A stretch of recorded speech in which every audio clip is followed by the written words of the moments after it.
Welcome to the Inkwell Academy Author Book Club, where authors from around the world share their publishing journeys and highlight the best books in North America. Join us for exclusive insights into diverse literary voices and captivating storytelling. Sit back, relax, and immerse yourself in the magic of storytelling with Inkwell Academy Author Book Club. Let the adventure begin. It is my absolute pleasure to be joined today by author Barb Taylor. She is the author of the newly released book, The Birthday Ball. So Barb, tell us about this book. This book is a story about friendship and forgiveness and telling the truth. And so I think it's very important for children to read this book. And I think it's very important for parents to want to share this book with their children and read it again and again to reinforce the importance of building relationships and friendships and what it means to be a friend. So what was the main inspiration for you to write this book? Well, when our son was 8, he's now 42, so 41, excuse me. But he wanted me to tell him a story. It was bedtime, and I proceeded to tell him a story about Rumpelstiltskin. And he's like, no, Mom, you're supposed to make me up a story, a real story. Okay. So on the spot, I made up a story about a dolphin and an octopus. And we finished the story, and he went to sleep. Fast forward about 20 years, and I decided that I would try to make it into a book for a Christmas present for each one of my children. And I only made 4 copies, one for myself and one for each of my children, who were all grown. And oddly enough, my son, who I had made the story for, looked at me and said, "Is this supposed to mean something?" And I proceeded to laugh, and I said, well, yeah, it really kind of should have. And we just laughed it off as a good joke. But then fast forward another 8 years to COVID. And I decided when I started to work from home that I needed something else. So I decided that I would reach out to a publishing company and see if they would have any interest in publishing this and helping me out with the illustration. So our publisher really did a wonderful job, and I'm very happy with the work that they did and how they helped me out. Well, I love that. And the book sounds so special and amazing. And is there anything else you'd like to share with us today about you, your book, or the message behind the book? Well, I very much hope that this will make people want to at least try it or take a look at it with their kids. I also want you to know that I have another book out. It's called Where Are Papa's Glasses? And I'm working on another one called Scrambled Eggs. So I'm hoping that those will be all together soon, and hope you take a look for them. Thank you so much. To purchase The Birthday Ball from author Barb Taylor, scan the QR code now.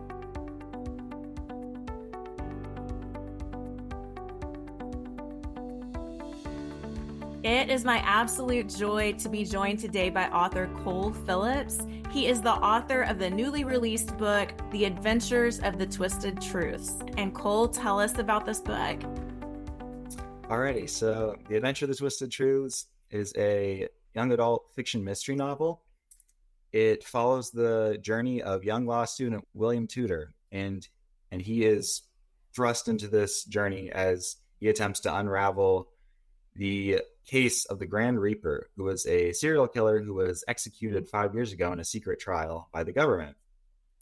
And along the way, he runs into many problems, and he perseveres through the help of his friends, Professor Herschel Pendragon, who is his mentor at law school, Francis Forsythe, a private detective who is also a good friend of Herschel Pendragon, and Robert of Locksley, he's a precinct mayor who is also the head of a group of vigilantes called the Merry Men.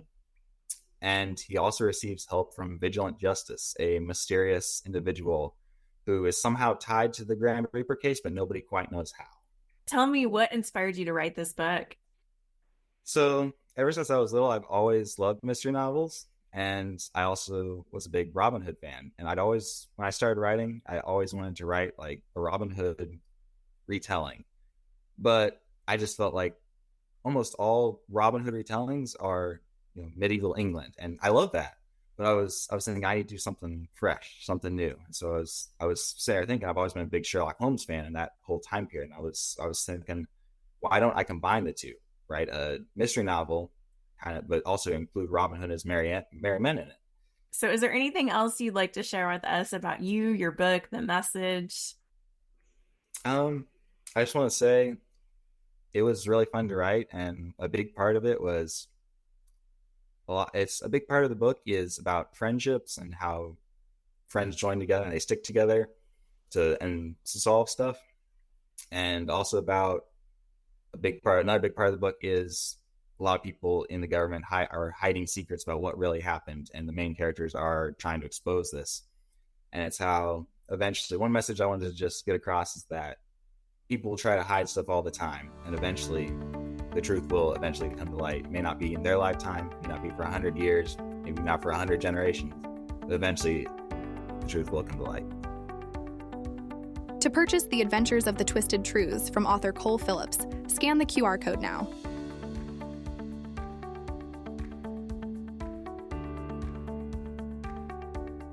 It is my absolute joy to be joined today by author Elsie Younce. She is the author of the newly released GLOW Workbooks, which stands for Great Learning Opportunity. So Elsie, tell us about this book.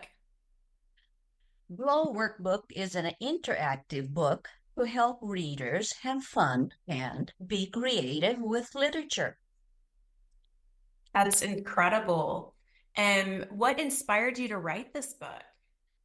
Well, what inspired me to write this book is because I wanted to share my classroom ideas with others, the children enjoying these hands-on activities, and so I just wanted to share it with all literature lovers. I like to see the kids doing hands-on activity, being involved, creating, writing, illustrating, and it's fun to see them interact with literature. My target audience are parents who homeschool their children, online learners, tutors, peer teaching groups, even book clubs for young readers, educators, of course, librarians who would like to do a follow-up activity after they read a story to the kids. Incredible. What an amazing book. So is there anything else you'd like to share with us today about you, your book, or the message really behind why you wrote the book? Right. I would like to share some enrichment activities that I designed for the first novel, Charlotte's Web, if you can see the title in the front. And the first page is comprehension questions. You can divide the group into teams and see which team can answer the most questions correctly in complete sentences. Another idea is research project. Have the students research different types of farming and write a story about that. Art activity. Use different art media to illustrate your picture. Bulletin boards. You can even make a group bulletin board of the novel. And book project, making individual books when giving your report to others.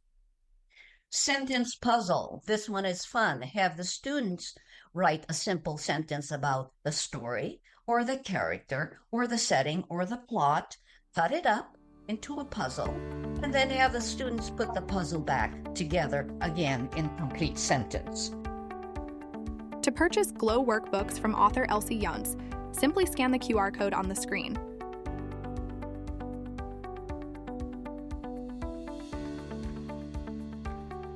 It is my absolute joy to be joined today by author Isaac Kester. He is the author of the newly released book, Derek's Super Ultra Action Team.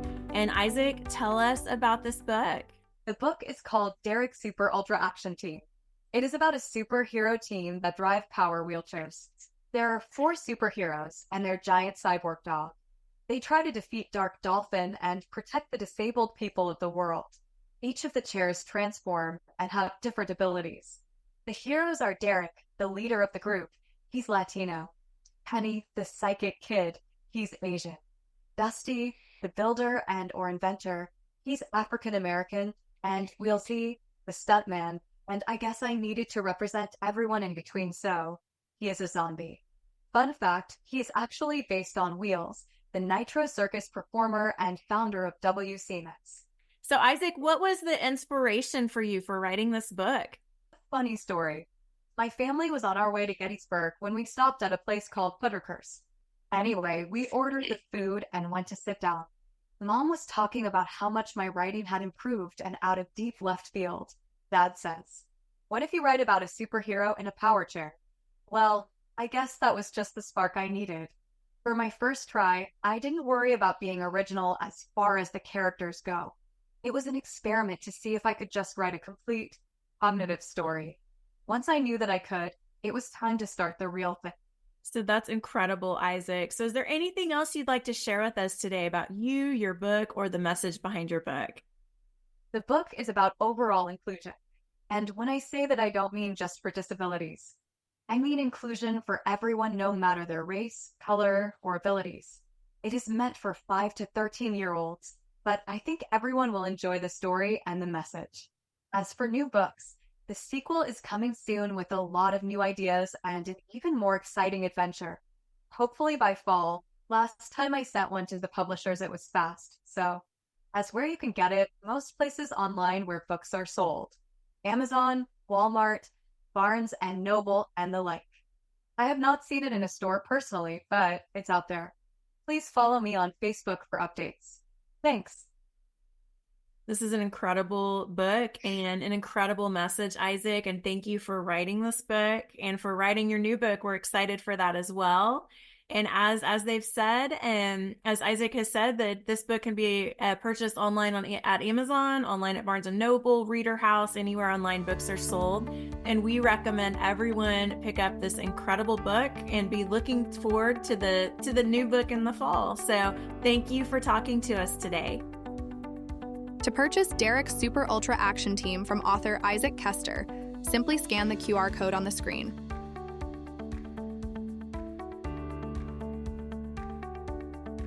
It is my absolute pleasure to be joined today by author Norma J. Monroe-Olivier. She is the author of the newly released book, What Do You Suggest I Do? And Norma, tell us about this book.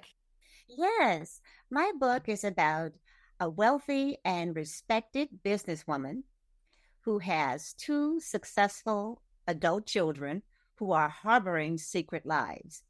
And when those secrets become unveiled, tragedy strikes the entire family, leading them to a difficult compromise. That's definitely a book about a family and a mystery. It sounds very intriguing. So what inspired you to write this book? Actually, this book was one of my movie scripts. It was first a movie script that I wrote some years ago. And I came to a crossroads because I didn't know who to show it to in Hollywood. So I figured that I could probably reach more people by converting it into a book. So I wrote a manuscript of the book. But I was inspired by several stars, I should say. I was inspired by Denzel Washington and Spike Lee after watching bonus features of Inside Man. And in that bonus features, there's a segment entitled Number 4. And Number 4 talks about Denzel and Spike completing their 4th featured film together. And during their conversation, Denzel asked some pivotal questions to Spike. And one of them was, he asked, was Hollywood making progress? And Spike responded with, yes, they are making progress, but not completely across the board, meaning not enough diversity. And Denzel also asked Spike, why aren't there roles for Black women? He said, is that on us? Do we have to write them? And Spike responded with, yes, I think we have to write them. And it was like 3 weeks later, I was thinking about that and pondering on that. And I said, gee, maybe I can write something. I know how to write a script. I went to an Ivy League, great college. I went to Columbia College, Chicago. I have my accolades there, completed graduate school there. And I have written some scripts in college, and I decided to just write a script. And I think I was channeled to write this script because I don't know of anyone in this caliber and with these type of successful people, so forth.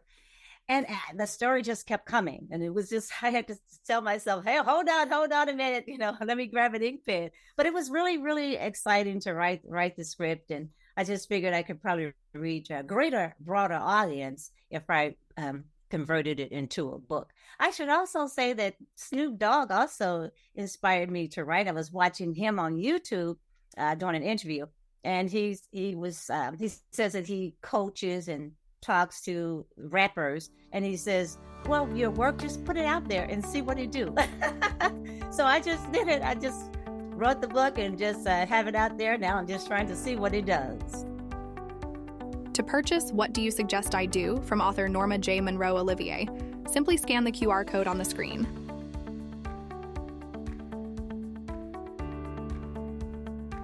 It is my absolute pleasure to be joined today by Tracy Ciepiela. She is the author of the newly released book, Through the COVID Looking Glass and Back. And Tracy, tell us about this book. Well, thank you so much. And this book, it's my very first book that I've written. It's really my story, but it's a story shared by thousands and thousands of people. I got the virus in September of 21, and I was really sick. I was very sick. I spent 5 days in the hospital.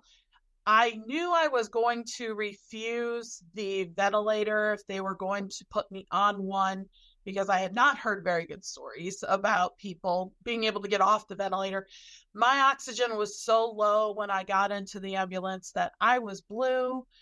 My oxygen level was just 65. I was technically in respiratory arrest. A lot of people were very surprised that I even survived COVID. And so this story is also shared by thousands of other people. Many people died. Somehow I survived.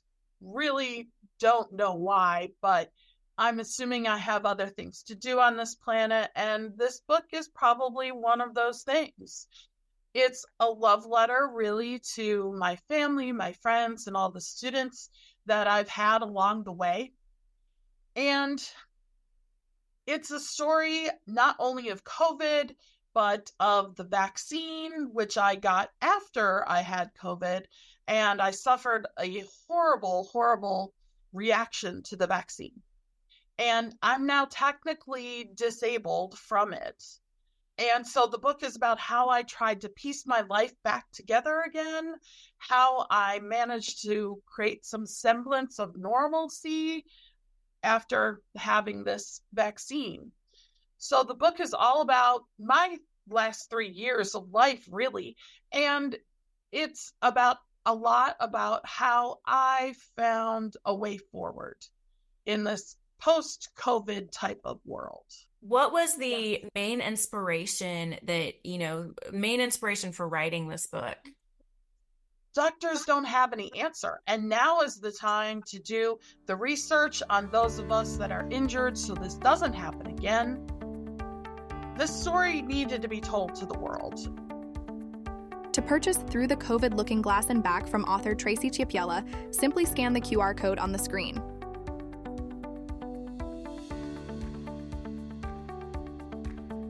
It is my absolute joy to be joined today by author Vinnie Fanello. He is the author of the newly released book, Sons and Cadillacs, An Unplanned Journey Through Single Fatherhood.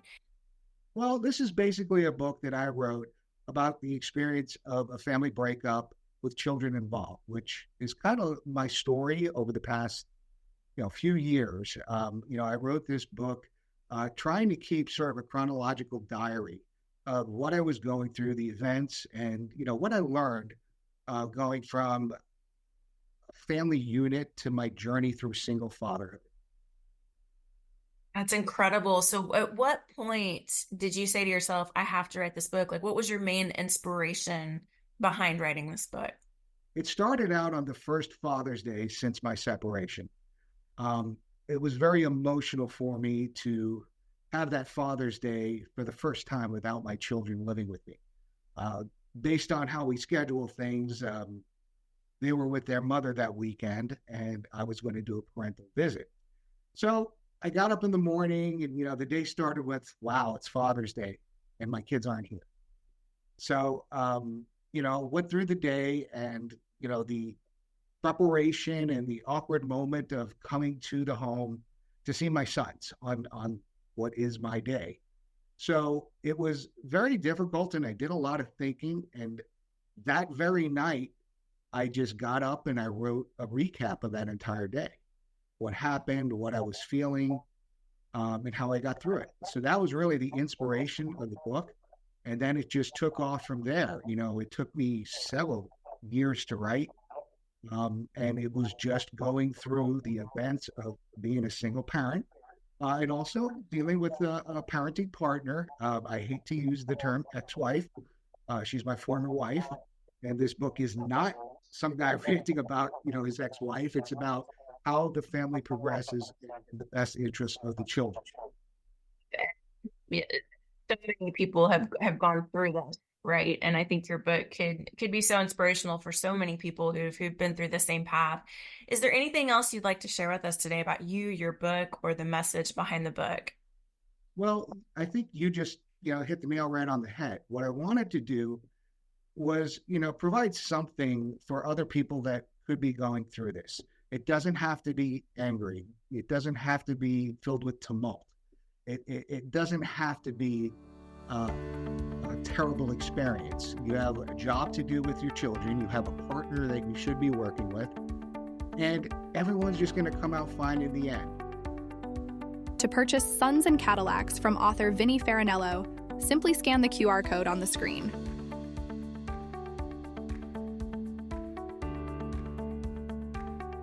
It is my absolute pleasure to be joined today by author Alan Fortin. He is the author of the newly released book, Finding Hope with Cancer. And Alan, I am so excited to talk to you today. Tell us about this book. Well, thank you, Stacy. I really appreciate the opportunity to explain this book because I think there's a hidden danger out there and people need to be aware. As you can see by what I'm wearing on my head, I have something going on.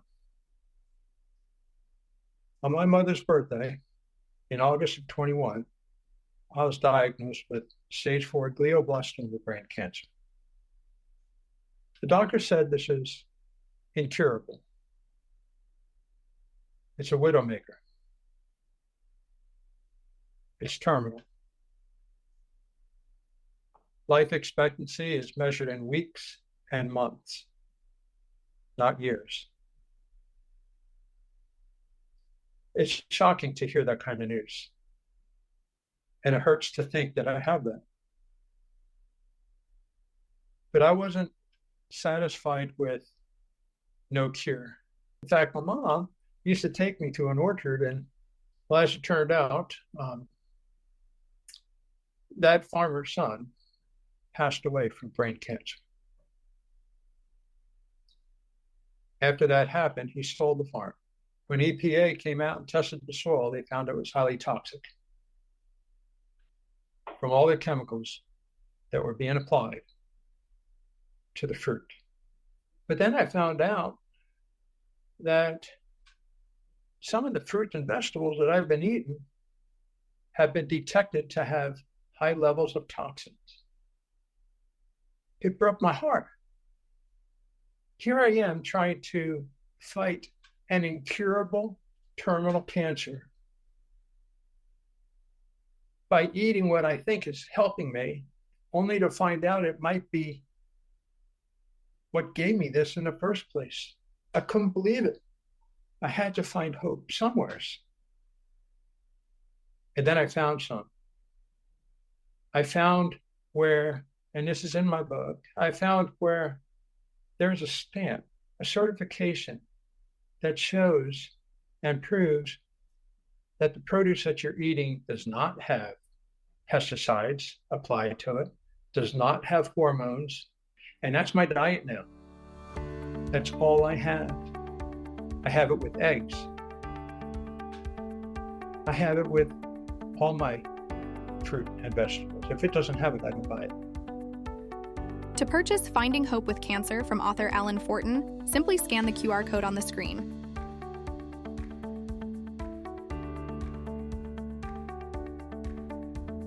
It is my absolute pleasure and honor to be joined today by author Michael Gilcreast. He is the author of the newly released book, Unworthy, Chosen, and Forgiven, A Life and Love That Was Meant to Be. And Michael, tell us about this incredible book. Yes, I like to characterize my book, Unworthy, Chosen, Forgiven, as drama, inspiration, and a love story.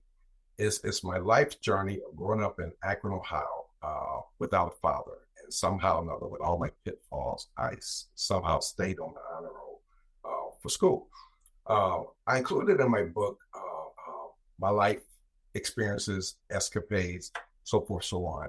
And so it includes lying, stealing, cheating. I've been divorced, and within the divorce, it was womanizing, chasing women, and multiple cases of infidelity. Yes. What was the main inspiration where you said, hey, I have got to write this book? Well, that was easy and hard at the same time. The easy part was everywhere I traveled, people told me I should write a book. So I wrote the book. Took me a while to write it, and that's the hard part, because I wasn't sure the angle I was going to use. And then I decided, let me just write the book about myself. So I, started to write, and as I did, my life was beginning to flow. I was remembering things I didn't know I remembered. But the real reason I wrote the book was because of the inspiration of people. I love your heart behind this book and the reason why you wrote this book. I think it's a powerful message. And I'd love to know, is there anything else you'd like to share with us today about you, your book, or the message behind the book? Yeah, I like to think of my book as life-changing.